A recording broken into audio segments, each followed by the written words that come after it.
Welcome back to my series on chess opening theory.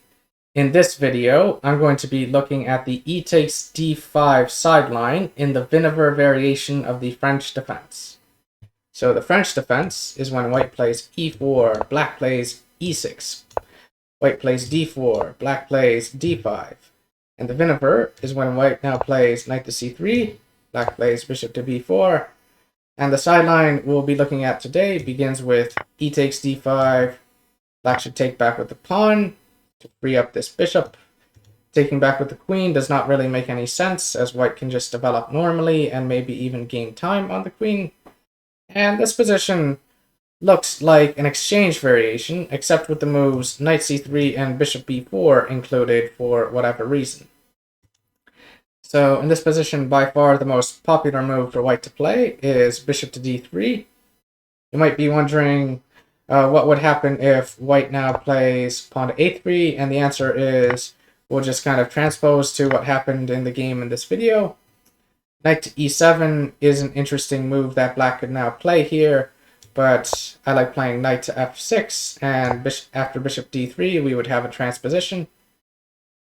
But it's more common for white to first play bishop to d3, and then I still like playing knight to f6. This is a move that I like playing in the exchange variation in general. It's just a fine square for the knight to be. It helps you get castled, all that kind of stuff. There isn't really that much reason to put it on e7. And there are, of course, many other moves that black could play instead, like knight c6 in this particular position is actually much more common. But knight f6 is also Grandmaster Giri's recommendation, and I just see no problem with it. In this position, if white wants to play for any sort of advantage out of the opening, then the two moves to consider are knight to e2 and pawn to a3, as those both lead to some interesting imbalances, some interesting stuff on board. For knight e2 is the recommendation by Grandmaster Hari Krishna in his course called Toast the French Defense. This will be covered in its own separate video. And in this video, we're going to be looking at pawn to a3. So after pawn to a3, black could retreat the bishop, could bring it back to a5 or maybe to e7. But I see no reason not to do our typical Winawer trade, which is just bishop takes knight. After pawn takes pawn takes bishop, I should say, we have quite a few imbalances on the board. The position is actually still very interesting, even though we are in sort of an exchange variation. We basically have the typical imbalances that you would get from the Winawer, except a fair amount watered down. Since normally with this trade of the bishop for the knight, the downside for black is that black is giving up their good bishop and is being left with, their bad bishop stuck behind, their own pawns. But in this case, that is not true. The bishop is not stuck behind the pawns. Black might be able to find a good home for it. But for white, for their part, normally for white, the problem they get from this trade is that there's a fair amount of damage to their pawn structure, and black is often able to do nasty things involving, pawn on c3. Black is often able to, take it with their queen or get their queen to c3 and do some nasty checks and, get in there and all that kind of stuff. Basically strike in the center. But in this case, it's not so much of a problem for white because white will very often have time to play the move pawn to c4 at some point and basically trade away their doubled pawn, undouble and still have these two nice central pawns who can support each other. That really just leaves the imbalance of this a pawn being isolated, but white receiving this open b file in compensation for that. So even though the exchange variation is normally pretty boring, this is still a pretty interesting position, and there's a fair amount of unexplored territory here. But what's it called? Sadly, since they're unexplored territory means that there aren't a whole lot of games to look at, but I think this line you know, it might have some future. Like maybe as engines get stronger, maybe the engines will find something interesting here for both sides. That kind of thing. Anyway, the best move, in my opinion, for black now is just a castle. Like, it's just very logical. Just avoid any annoying disruptive checks along the e-file. And also maybe get ready to do some disruptive checks of your own. So in this position, white will almost always play knight to e2. The reason why white doesn't play knight to f3 is because the rook e8 check is actually pretty annoying. I mean, like, basically, if white wants to block this check, going back with the bishop, you know, isn't any fun because white, you know, already spent a tempo moving the bishop to d3. Putting it back on e2 seems kind of silly. And playing bishop to e3 can be met in a number of ways. The engine quite likes the move knight to e4, just putting some annoying pressure on the c3 pawn, you know, stuff like that. But another approach that you can take instead, which is probably the approach that white would be most annoyed by, is just knight g4, knight takes e3. Like, this trade would equalize, and basically you'll get rid of white's bishop pair, but leave them with, you know, the funny pawn structure. So that is, you know, probably the main reason why white doesn't play knight to f3 is because white probably sees this and is like, yeah, I want to avoid that possibility. So as a result, knight to e2 is by far the most common move. And here in this position, what I like to do and what Grandmaster Geary recommends is just finding a good home for this light squared bishop. Because even though this bishop has been freed up by the pawn no longer being here, it still doesn't have that many good squares to go to.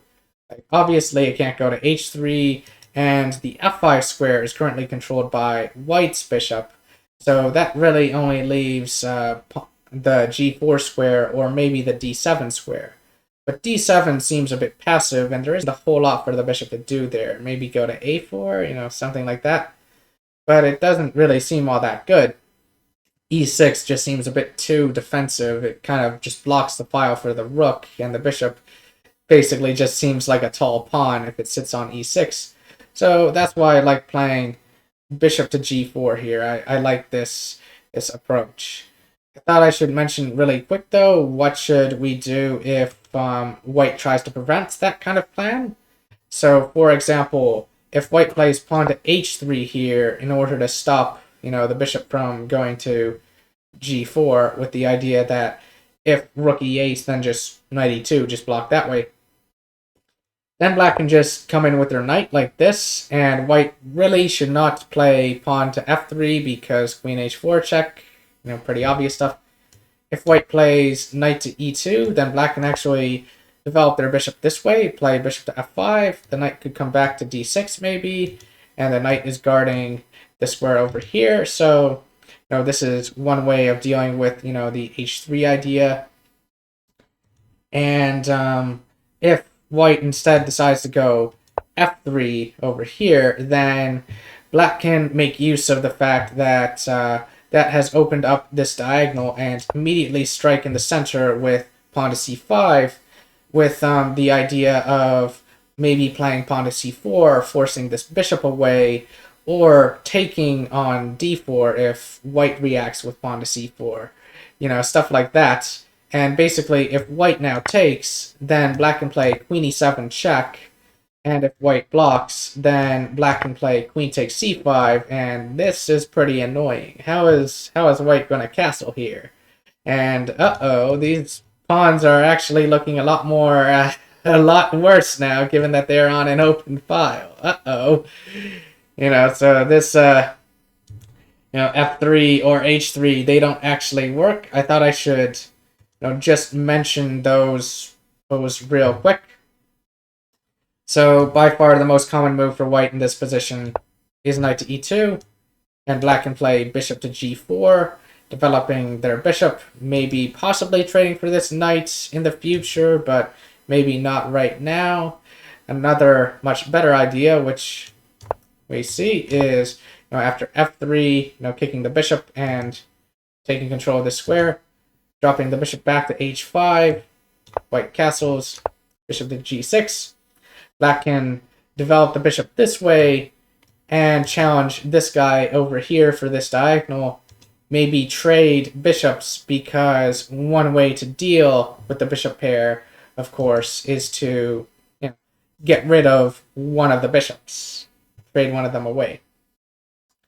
So I think that's enough theory for now. We are currently at move 10, and I generally don't like going much further in theory than move 10, as I feel that that makes chess a bit less fun. It can get pretty boring and stuff like that. But before continuing with the game, thought I should introduce the players. So with the white pieces, we have FIDE Master Emmanuel Preissmann, who is a FIDE Master from Switzerland. Unfortunately, I could not find that much information about him, but that's pretty common with FIDE Masters. I think that's a bit unfortunate. It would be nice if Wikipedia was more interested in FIDE Masters, since they are strong players. They can beat an IM on a good day, and, stuff like that. And with the black pieces, we have International Master Werner Hug, who is an International Master from Switzerland. And I think he, at one point in the early 70s, he won the World Junior Chess Championship. And he also became an International Master in the early 70s, and throughout the 70s, and I think also the 80s for a bit, he was Switzerland's strongest player. Like, he was very often representing Switzerland at the Olympiad on board 1. So, very cool stuff. Very cool to learn about, other countries' strong players, even if it is strong players of the past. Although, when this game was played, he would have been close to 60 years old, and I would say, based off of this game, that he's still got it, since he played quite well, and it's a very interesting game. And this particular game, I unfortunately cannot find that much information, well, any information really, about the tournament where it was played. I assume, based off of the database code, that it was some tournament in Switzerland. It doesn't seem like it was the Swiss Chess Championship. And what information I could find about the players and the event is in the video description. And back to the game. So in this position, black has managed to develop their light square bishop, their usual problem piece. And white is now playing pawn to c4 in order to, undouble their pawns. Black's like, okay, and just trades bishops over here. White takes back with their queen, taking back with tempo, or developing their queen in the process of recapturing, I should say. Black takes over here. White takes back over here. Black develops their rook to e8, putting some pressure on the knight on e2. White develops their bishop to g5, and black plays queen to d5, hitting both the queen and the bishop. So there is no, queen takes c7 would just lose a bishop, and bishop takes f6 would lose a queen. So that is why white took, black took back. White now played king to f2 because, of course, you might remember the knight was under pressure, under attack. In this position, black's knight on d5 is very strong. But white might be able to kick it away with pawn to c4, so black does not want to allow that to happen. Black plays pawn to b5. I've taken control of the c4 square. Like the b pawn, it's somewhat a weakness because it is, on an open file, but one way to deal with weak pawns is just to push them and make them a problem for your opponent. We have rook fb1. Now a very cool move by black, knight to c6. It looks like black, oh no, my pawn, it looks like black hung a pawn, but that is not the case. If you want, you can pause the video and try to figure out why rook takes b5 would actually be a very bad idea. I will reveal the reason in 3, 2, 1. So the reason why rook takes b5 is terrible, in fact, loses the game. because rook takes knight, king takes, and while knight takes d4 would give, black a slight advantage, knight c3 check is much better, just straight up going up a knight. Like knight takes d4 is okay, but not winning, just okay, gives black a slight edge. After king d3, knight takes here, pawn to c4, there would be a fork. But if instead knight c3, and then like this, there is no fork, black is just straight up winning the game. Thankfully, this is not what happened in the game, otherwise this would be a much shorter video. We have knight to c6, and white is like, okay, I gotta see some of that stuff. I'll play bishop to d2. I won't fall for that trick. The bishop wasn't really doing a whole lot on g5. Maybe it was covering the d8 square, but aside from that, not much.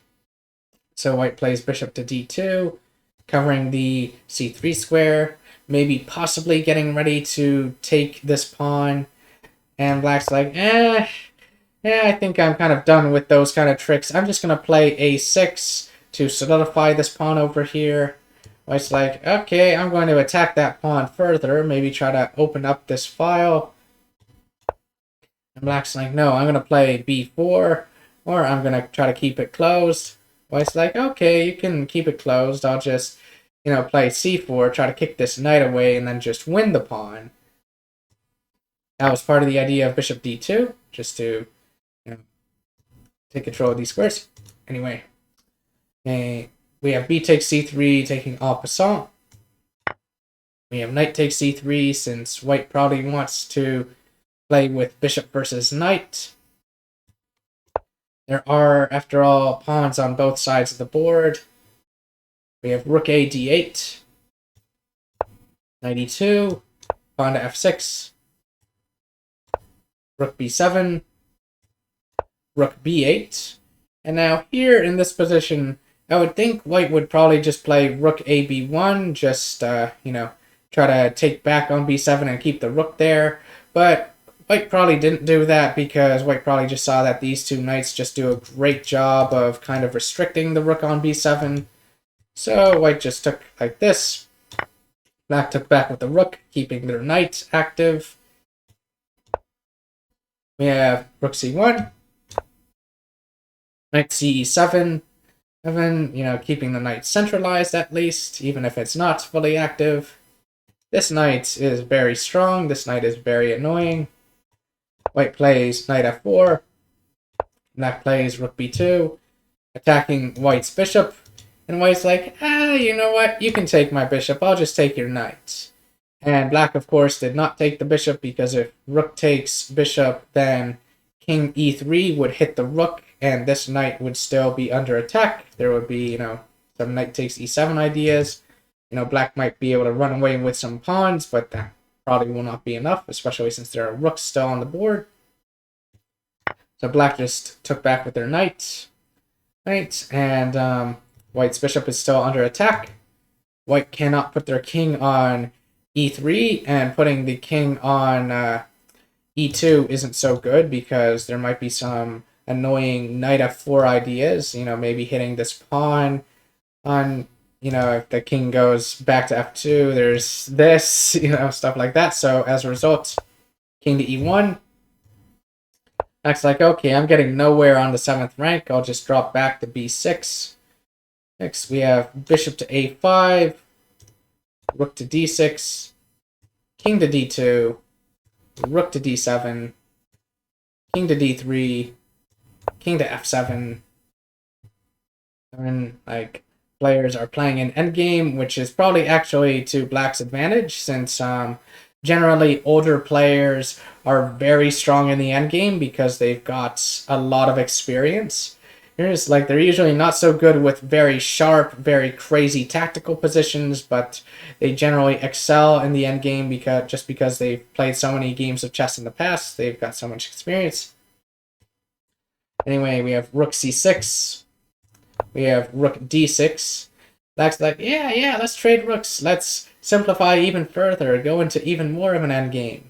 And here, white decided to, trade. Hey, the engine doesn't really like this. The engine instead prefers a line starting with like rook c5, knight f4 check, king e4, knight e6, just rotating the knight around so that it both hits the rook and defends the pawn. Rook c4, pawn to c6, bishop to b4, rook d5, and this is not what happened in the game, but this is still kind of interesting as far as endgames go. But it's not what happened in the game. Instead, white traded. Takes. We have pawn to g4. The reason why is because, again, there's a threat of a fork. So pawn to g4. King to e6. Bishop to d2. Rotating the bishop around. Kind of taking away these two squares from the knight. Knight rotates around. Down. Goes to b6. Attacks this pawn. And here in this position, White made a mistake. White played bishop to a5. And now, if you want, you can pause the video and try to answer some questions. Question number 1 is, why did White play bishop to a5? What was White's idea behind this move? And question number 2 is, why doesn't this idea work? So I will reveal the answers to both questions in 3, 2, 1. So the answer to the question number 1, why did White play bishop to a5, is because it very much looks like this pawn is poisoned. It very much looks like Black can't take this pawn because their knight will get trapped. Looks kind of like White is playing for tricks. But the problem is that what's it called? This is what's it called? The knight is not really trapped. Like basically, according to the engine, the best move for White, right, in this position is king to c4, allowing knight b2 check, and the knight will probably escape to d1 and do some more stuff. But instead, White played king c2, which was the idea. The idea of bishop to a5, the whole point, was just that the knight has no escape. But this idea doesn't actually work. And the reason why it doesn't work is because Black can sacrifice their knight. Right, Black knows their endgames really well and knows that in this particular case, the king and pawns are just too much for this bishop to deal with. We have king to e3. There's no way to save these pawns. We have bishop to c7. King takes f3. Bishop takes d6. King takes g4. The engine table bases, they currently say this is unknown, but it gives this as -6 for Black. We have king to a5. I'm kind of underestimating Black's idea. Pawn to f5. Things are becoming more and more clear with every move. Pawn to f4. King to b5. Pawn to f3. And it was in this position that White now resigned. And we should probably show the reason why White resigned. Like, the table bases have this fully worked out. Like, basically, White needs to play some move to stop pawn to f2. So bishop to g3, for example. Well, it seems that the table bases don't want to go further for whatever reason. But basically, the main issue is just go king to h3. And then, if White tries bringing their king closer with, say, king to c4, Black can just continue king to g2. And then if, say, king here, for example, on to f2, White must sack now, otherwise the pawn promotes. The king cannot stop it. And then basically we would have this kind of position where, like, maybe the king doesn't have to come here, maybe the king can come somewhere else, but basically the king will not be able to take these pawns, and the king will not be able to save this pawn either. Like, White can maybe try, some tricks with sacrificing this pawn so that, Black gets double pawns over here, but I'm not even fully sure that that would work. Like, maybe something like here, this, here, but black can just play this, for example, and tricks don't work, or because this king is too far advanced in front of the pawn. Like, basically, opposition matters less and less if, what's it called, the king is, you know, like, basically, usually in king and pawn endgames, you want the king to go in front. You want the king to go first. And if the king is able to get far enough in front, you know, without the opponent's king, of course, being able to take your pawn, then opposition doesn't really matter anymore. Or you're just too far advanced. And yeah, this was a very cool game. It was in this position that white decided to resign, and I don't blame them. Them makes a lot of sense. Like, white probably calculated just the, you know, king coming here and then the trade over here, all that kind of stuff, and was like, yep, okay, I'm very much dead. And yeah, overall, this is a very interesting line. There sadly are not that many games that feature it, but maybe there will be more in the future. As usual, if you liked what you saw, be sure to like, comment, and subscribe. Bye for now.